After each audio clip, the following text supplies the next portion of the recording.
and we are very, very grateful to that. So I guess, I don't know, something's wrong. Something fishy, I call it. But we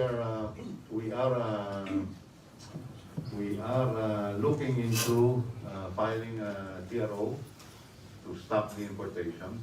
We are in the courts. We go the legal way. And then we are coming up with a proposal on how much should be imported and what are the things to do. As I said, we're not against importation. We do not want our country to suffer on very high prices. Ayaw din namin yan. We don't want that. We are a conscious industry, and the truth of the matter, our housewives are going to kill us. Our wives, they always found, ano ba yan, yung asukal, sobrang taas na talaga. I can no longer bake my cake. It's a problem, but we know how to address it. Since this is an open dialogue, we're inviting everyone to share also your concerns. We have our future leaders here with us. Thank you very much, Mr. Lamata. And then next, Mr. Cuenca. Bob Cuenca of Albi, President of Albi. Good morning. Good morning, Mr. President. Good morning, Madam Vice President. Good morning, President. Gloria. Hello. Here we are again. We know each other. We do have a problem with the setup now. Inputs very high. It's we cannot manage how this is going to affect us in the next crop year. The industry, Mr. President, has always been at the bottom of the priority of the ever since. Budgeting, you look at rice, not the importation, but the money that is being spent on rice, on the agriculture, has always been the number one concern of the country. And sugar has always been under. We do our own research, right? Pilserin. The budget of SRA, I believe, does not come everything from DA. It comes from the industry through its sugar links. And that is making, that is our industry where it is right now. What I am asking, I'm sure you will be president and you will be our vice president. During your time, can we transfer the sugar industry to the office of the president?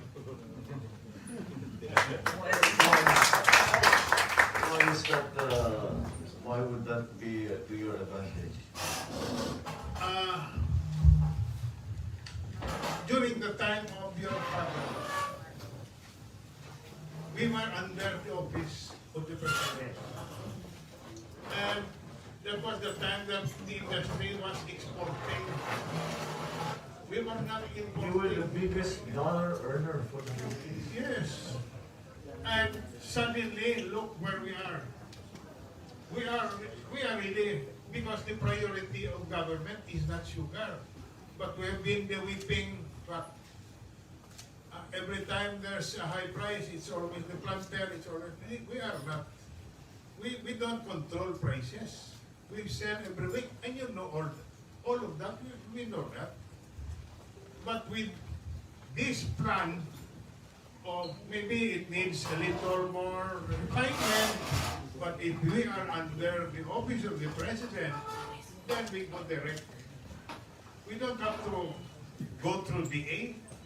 The secretary is not very well versed on us. He imports during the peak season. How is that? It will kill us. The beneficiaries. How many beneficiaries do we have? Our membership in Bacolod is more than 10,000. And 90% of that are beneficiaries. We need to protect them. and we have been selling every week. Every bidding week, every Thursday, we bid it out. It's an open bid. We get the check from the sugar trader. Friday, we issue how many? 3,000, 4,000 checks on the association alone. And this is weekly. How much is that in equivalent? 150 million weekly. And that goes to the beneficiaries. Now the beneficiaries are experiencing the high price of inputs. Kawawa sila, Mr. President. But that seems to be, well, it's a general concern again, around the whole agricultural sector. Pero hindi natin makontrol eh. Yung inputs, yun ang problema. And when I was listening to you talking about this, I kept thinking about what's happening in Ukraine. The prices of oil will definitely go up with what's happening there. And I have yet to understand why urea. Well, we all know urea is a petroleum product. But when the prices of oil go up, urea goes up. When the price of oil comes down, it doesn't come down anymore. I remember, ma'am, in your time, we umakyat ng 650. Nagre-reklamo na kaming lahat. Now it's already 2.5. 3,000 plus na po. What can we do about that? Should the government buy in bulk? Baka may economies of scale dyan sa if the government buys in bulk and that makes it part of some kind of assistance. Hindi naman siguro tayo mag-violate mount ng WTO agreements if we do that. Is that considered a subsidy now? No, you just allow everybody to import. The government becomes one of the importers. So no monopoly. To import the inputs. Everybody can import. So then we will be compliant. So in that case, but if the government can, because the government should handle a larger volume, maybe we should look into that. The other part that we have lost some, and again I hear it already here from the sugar planters, is the R&D. Ano yung R&D natin noon? What were we doing before? To find new varieties. You know, with global warming coming up, this is really become a big issue for all our crops now, because we have to find new varieties that are more resistant not only to pests but also to the changes in weather. So yeah, we're hoping to do that not only palay, the rice, corn, high-value crops and all that, but of course in sugar. But you seem to have had a system before in place. And how was it being done? And why did it stop? Go ahead. Okay, as Bob was mentioned before, we were under the office of the president.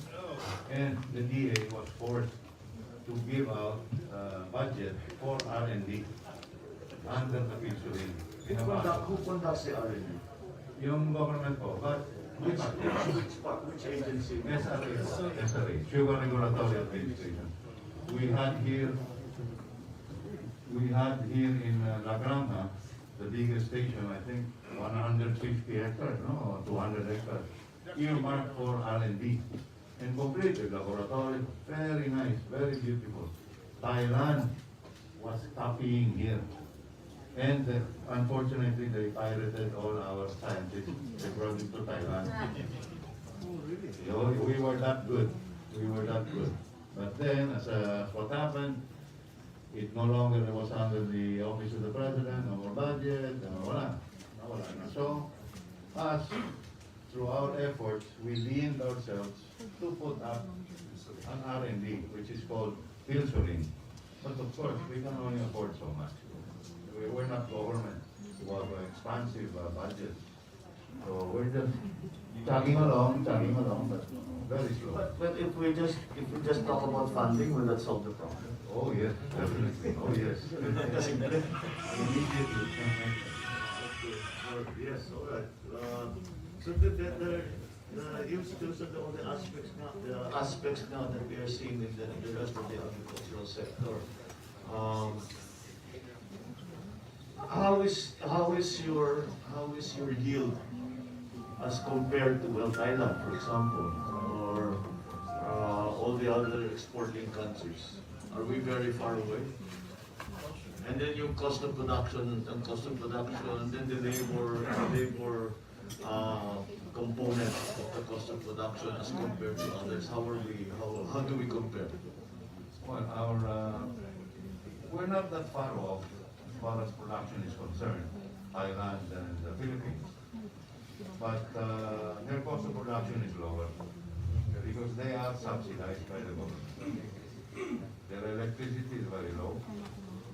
Government supplies them with irrigation. There's water all over their farms. And the fuel is subsidized. Fuel input, yes. Yes, they subsidize the fuel input. So we cannot compete with them. That is why every time there is an importation, everything comes from Thailand. Everything comes from Thailand. And their sugar mills, they're the biggest in the world. They can mill 25,000-30,000 tons a day. But again, since the industry in Thailand is also, the generals are involved, when they collapsed, because they did collapse, all their loans were condoned. All the sugar mills, they were condoned. So it is being protected by the government. And it's very hard to compete. Thank you, Mr. Cuenca. And before we continue, we'd like to acknowledge the presence of our former congressman and now our future mayor of Bacolod City, Mayor Albi Benitez. And of course, we also have Congressman Paduano here with us of Bagung and Congresswoman Juliet Ferrer of the 4th District. Okay, Congressman Kiko Benitez. Good morning. Okay, next, Mr. Ramos. Okay, wala na. Mr. JJ Sarosa. Ito lang talaga yung main concern natin, ha? Okay, ako naman magsasalita. Yung pinag-uusapan natin dito, baliwala yan. Kung hindi natin mapapanalo si BBM at saka si Sara.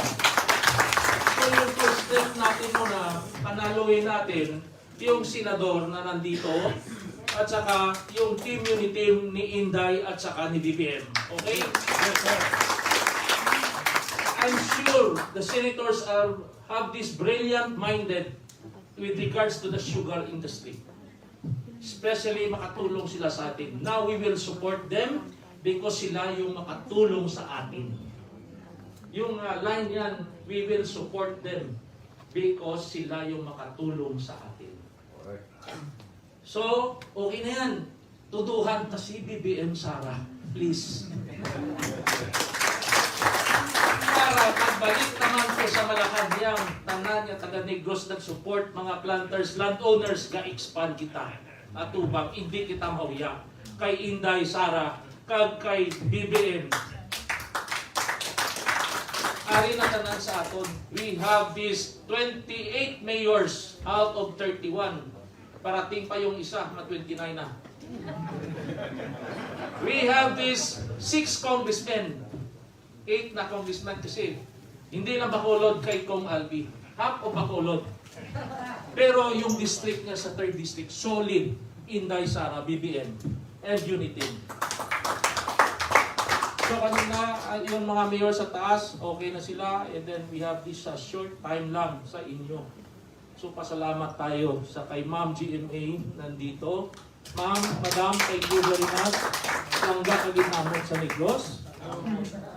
Tapos, Inday Sara, best effort kami diri nga ang inyo team, unit team ni BBM, Sir, Mr. President, we will deliver. We will deliver. Okay na sa inyo, ha? Yes. Tita Marilo also. Okay na? Wala na question? Wala. Mga senadors, hindi gid kamo malipat diri ari ni subong ang senator. Hindi ni nila maanan ang inyong request kung wala sa tulong ng mga senadors. So, unity. speaking of that, speaking of our senators, is there legislation you feel that you need to remedy some of these problems that you were talking about? Para alam na nila yung magiging trabaho nila. Pag, Pamilya na. Has already lapsed, but DAR continues to insist that the land retention limit shall be 3 hectares, which is not an economy of scale in any language. So we have to clarify judiciously. So that means to say, remove the several layers of problems that they are facing right now. It can be done with the DA, with the proper choice of Agriculture Secretary who understands the problems of the industry. But the most important thing for me is to clarify CARP.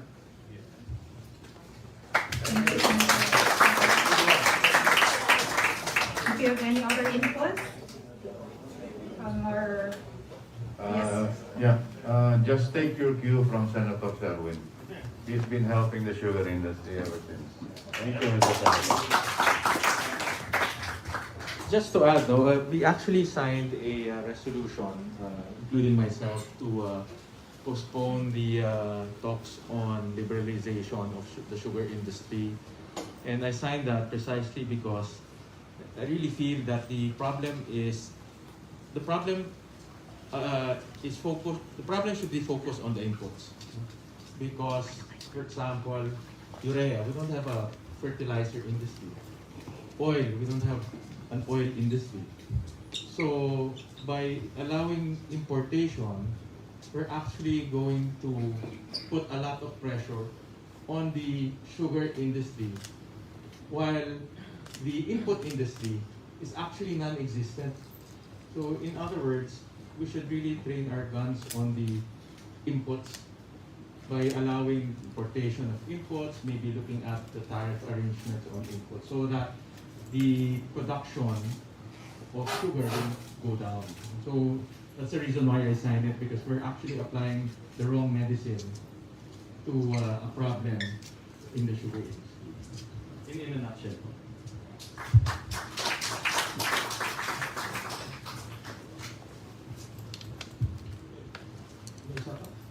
Yes. are there any more who would like to give their input? Mr. Marcoleta? Senator Marcoleta?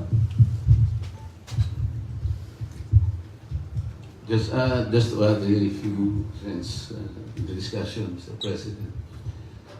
Initially, I think the problem is there is a very weak regulatory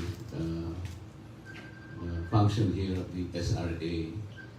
I know that the SRA from the longest time has been doing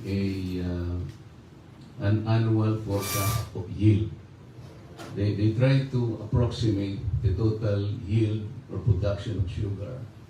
But surprisingly, they do not have a counterpart target of demand. So puro siya, tina-target nila yung supply, but they do not target the demand. And then, it seems to me there is something wrong in the way importation is being advised. Hindi tayo nagkakaroon ng advice as to why we will import. For example, today, gusto nila mag-import ng 200,000 metric tons. I think last year they imported 84,000 metric tons of sugar already. And then we have to classify sugar A, B, and C. I think sugar A is for America, B is our consumption, C is the buffer.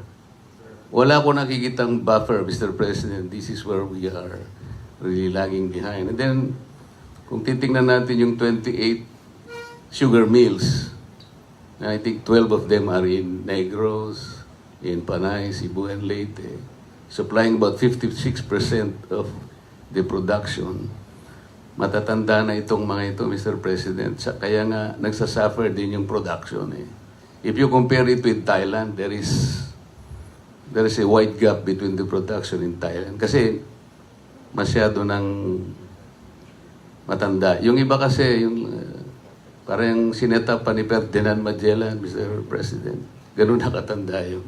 So if you have 420,000 hectares of sugar land, dapat dedicated na to, Mr. President. Dapat wag nang gagalawin yun for any reason. Like for instance in Israel, nakausap ko yung ambassador nila. If the land is dedicated to production, whatever happens, hindi nila papalitan yun. Kaya palagi tayong merong. So kung ang yield is, let's say, I think the recovery rate is, I think, 9%. In the 1990s up to early 2000, maganda yung production po natin, hindi ba? Medyo bumagsak na because of yung mataas na po yung inputs. So there are many things that we need to study. And I think we will be able to do that, Mr. President, under your administration. Thank you very much po. Thank you, Senator Marcoleta. And then also I'll pass the microphone to Congressman Aldi Benitez. Mr. President, with respect to legislation, we did pass a law already. It's called the Sugar Cane Industry Development Act. It was passed sometime 2014,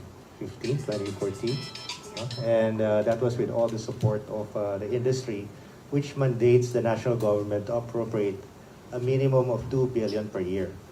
But that never happened. It was always underfunded, and for whatever reasons, it came short to the concept and the funding requirement of the industry. So if we can just really follow that law that we have passed, we worked on it, and the industry will probably get better off. No? Simply lang yan, when we were talking about funding, it was really now that we have the legislation in place. It was passed during your time, Senator Win, and we just need it to be implemented properly.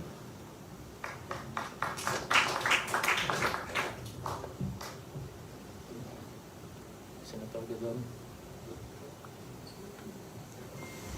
Hello. Ito.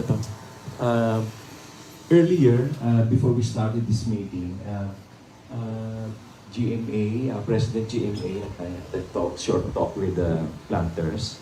And then everybody agreed that there should be a consolidation among the small owners, landowners.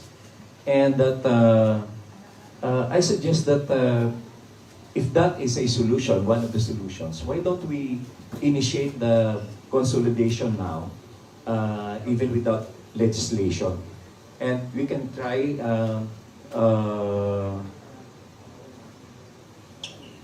ayun nasa land reform pala. Yung tinamaan ng land reform, ng mga small landowners, why don't we initiate the consolidation now before we tsaka doon sa mga tenants.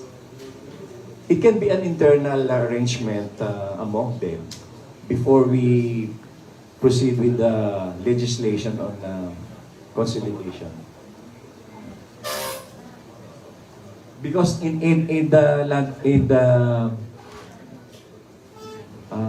ma'am. So President GMA explains now to me that under the land reform law, they cannot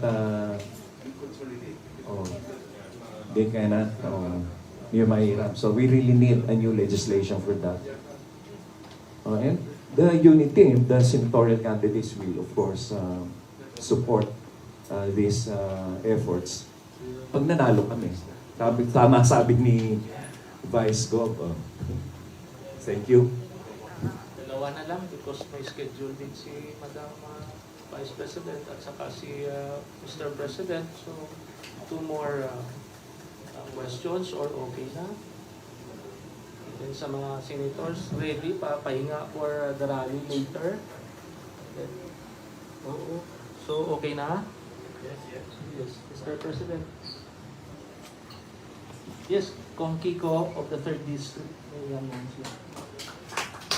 No, just to announce, sir, that we are having in the lower house a motu proprio hearing on sugar warrior number 3 and its impact to the sugar industry on Tuesday next. Thank you. Thank you, Kong Kiko. I would like also to acknowledge Congressman Gerardo Balmayor of the First District. Okay. Ito lang yung reminders ko ha, yung sinabi ko kanina. Ito lang yung last word ko. Suportahan natin sila, yung uniteam, because sila yung tutulong sa atin. Tuguhan ta. Okay, thank you very much sa time ninyo. Sugar leaders, sugar association leaders, sugar industry natin, ma'am. Pahinga tayo because 3:30 we have this caravan. Halin sa Silay, pangatto na sa Bbm Sara site.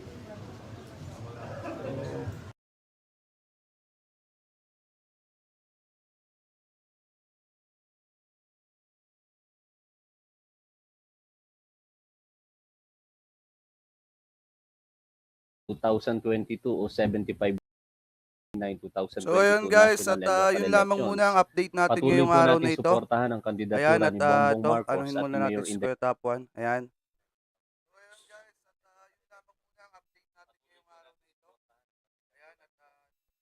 Ayun, shoutout po sa inyong lahat at abang-abang na lang po kayo sa susunod na update natin at napaka ano guys, napakalaking good news noon dahil unang-una, kahit hindi pa nakaupo yung ating presidente at ating vice presidente is nagtatrabaho na po sila, ano po. At kinausap nga nila yung leaders, yung mga leaders, ano po, ng mga sugar industry para masolusyonan yung mga problema, ano po, at para mabigyan ng magandang lunas kung ano man ang suliranin ng mga taga Bacolod. Biruin nyo guys kahit hindi pa nakaupo si BBM, ano po, at saka po itong si Ma'am Inday Sara is nagtatrabaho na po sila. Hindi katulad po nung Lenlen na nasa posisyon na pero nasaan? Nasaan si Lenlen? 'Di ba? At ang masakla pa dito guys, naghahanap ng lunas etong si BBM at saka itong si Ma'am Inday Sara is nanliligaw naman etong si Yorme kung saan-saang lupalop ng ating lugar. Ano po? Oh, so yun lamang guys at ingat po kayo parate at shoutout po kay Ma'am, shoutout po muna natin kay Inay, shoutout po kay Inay Survivor. Ayan, mega shoutout po. Kay Lods. Ayan. Showbiz Chikadoro, mega shoutout sa iyo Lods ha. Ayan. At shoutout din kay Inay the Survivor, Magnum TV. Ayan, shoutout po sa inyo. Abang-abang na lang po kayo sa susunod nating update. Ano po? At nasa Bacolod na po ang ating Apo BBM at saka si Ma'am Inday Sara. At ngayon nakikipag-usap sila sa ano po, mga leaders ng sugar industry para masolusyonan ang problema na nangyayari dito sa Bacolod. Ano po? Yun lamang po at maraming salamat po. Kita-kita na lamang po tayo mamaya kapag